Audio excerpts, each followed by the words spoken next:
Siphonophore, String of Horror, Colossus. In the spring of 1987, something impossible appeared on the monitors of the Monterey Bay Aquarium Research Institute. A submarine, descending through the crushing darkness of the Pacific abyss, had stumbled upon a creature that seemed to defy the laws of biology itself. Stretched across the camera's view like a ghostly ribbon of living tissue was something longer than a blue whale, translucent as glass, pulsing with an eerie blue light. The scientists watched in stunned silence as the thing undulated through the void, a string of horror that seemed to have no beginning and no end. This was Praia Dubia, the giant Siphonophore, and it would force humanity to reconsider what it means to be alive. The deep ocean is not merely dark. It is a realm of absolute, suffocating blackness where sunlight has never penetrated, where the pressure would crush a human skull like an eggshell in seconds, where temperatures hover just above freezing, and where food is so scarce that evolution has twisted life into forms almost unrecognizable.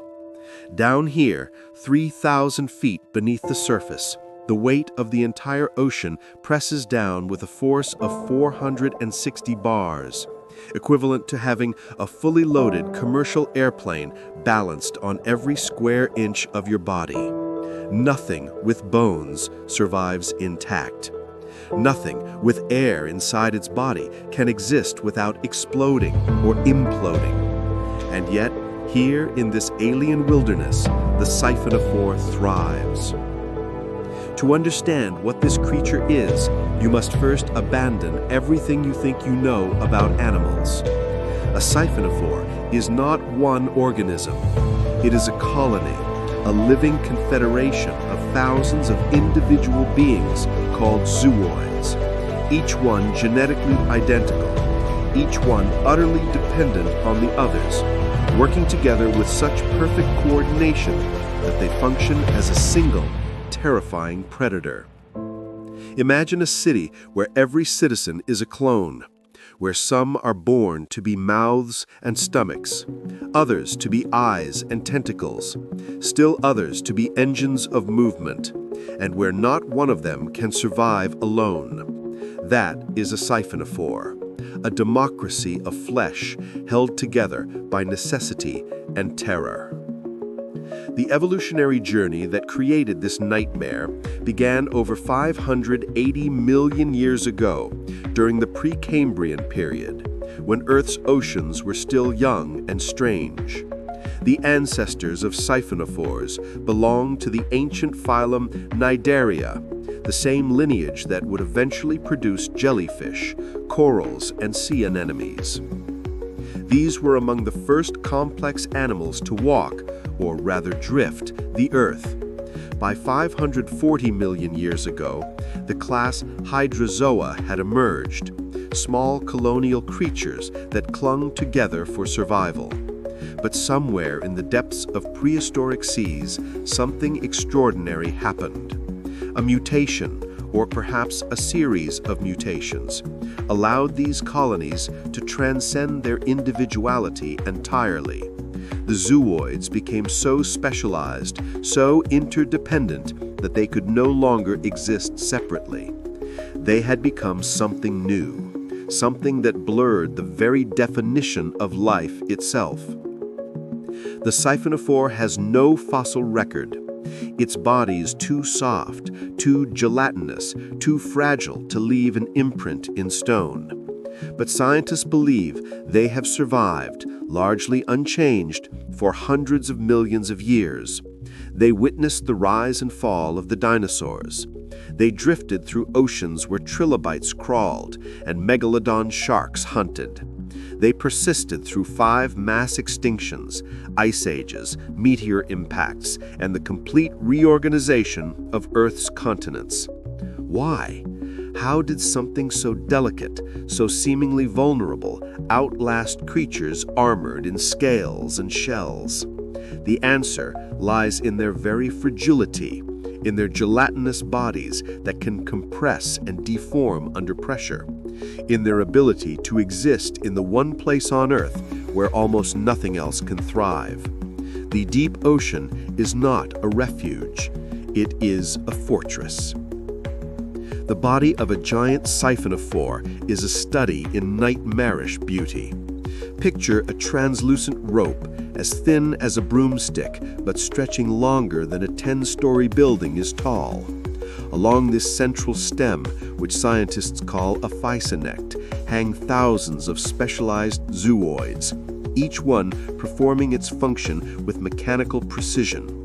At the front floats a pneumatophore, a delicate balloon filled with carbon monoxide that keeps the colony buoyant in the crushing depths. Behind it pulse the nectophores, small bell-shaped zooids that contract and expand like living jet engines, propelling the entire colony through the water with coordinated pulses. Some nectophores are small and positioned near the top, responsible for steering and changing direction. Others are large and powerful, clustered at the base to provide thrust and speed. Then come the gastrozooids, the mouths of the beast. Each one is a feeding polyp with a long tentacle that dangles into the void. Covered with thousands of nematocysts, microscopic harpoons loaded with venom. These tentacles can extend dozens of feet, creating a curtain of death that spreads through the water like an invisible net. A fish, a shrimp, a smaller jellyfish, anything that brushes against these tendrils triggers the nematocysts in a fraction of a millisecond. The harpoons fire, penetrating flesh, injecting toxins that paralyze or kill almost instantly. The tentacle recoils, drawing the prey up to the gastrozooid's mouth where it is digested, the nutrients distributed throughout the entire colony via a shared gastrovascular system. Every zooid feeds from every kill. Scattered among the feeding zooids are the bracts, leaf-shaped protective structures that cover and shield the more vulnerable parts of the colony, and the gonophores, reproductive zooids that produce eggs and sperm to create new colonies. And threading through it all is the central cord, a living highway of tissue that connects every part, ensuring that the colony breathes, feeds, and hunts as one. But perhaps the most unsettling feature of the Siphonophore is its bioluminescence. In the absolute darkness of the abyss, where no sunlight has ever reached, the Siphonophore glows with an eerie blue light. This is not merely decoration, it is a weapon.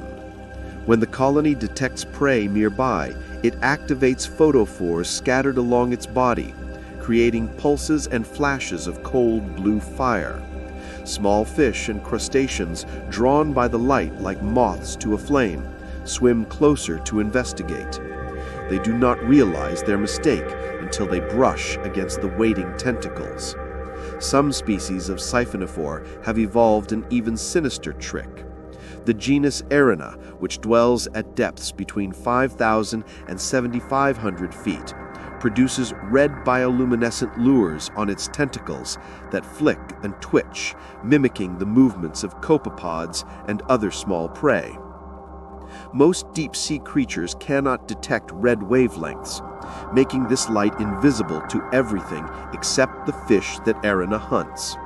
It is biological deception of the highest order, a false promise of food that leads only to death. The Siphonophore's hunting strategy is patient and methodical. Unlike the frenzied attacks of sharks or the ambushes of anglerfish, the Siphonophore employs a sit-and-wait tactic perfected over millions of years. It drifts through the water column, spreading its tentacles wide, creating a living net that can span hundreds of square feet. Then it simply waits. In the deep sea, where food is desperately scarce and most creatures survive on the edge of starvation, anything edible is worth pursuing. Sooner or later, something will blunder into those invisible threads. When food is abundant, the siphonophore can remain stationary for hours, deploying its curtain of tentacles and harvesting whatever drifts by. When food grows scarce, it activates its nectophores and moves on, searching for richer waters. The sensory world of the siphonophore is alien to us. It has no brain, no centralized nervous system, no eyes in the conventional sense. Instead, each zooid contains nerve cells that communicate with neighboring zooids through a decentralized network. The colony senses vibrations in the water, changes in pressure, chemical signatures of prey. It detects light levels, allowing it to rise toward the surface at night when smaller creatures make their nightly vertical migration. The ocean keeps its secrets well, but the Siphonophore, the string of horror colossus, reminds us that those secrets are worth pursuing, that the answers we seek may not come from the stars above, but from the depths below, from the cold and silent places where creatures older than mountains still drift through eternal night, glowing softly, hunting patiently, surviving against all odds. They are the ghosts of ancient seas, and they are still here, waiting in the dark, impossibly long, impossibly strange, impossibly alive.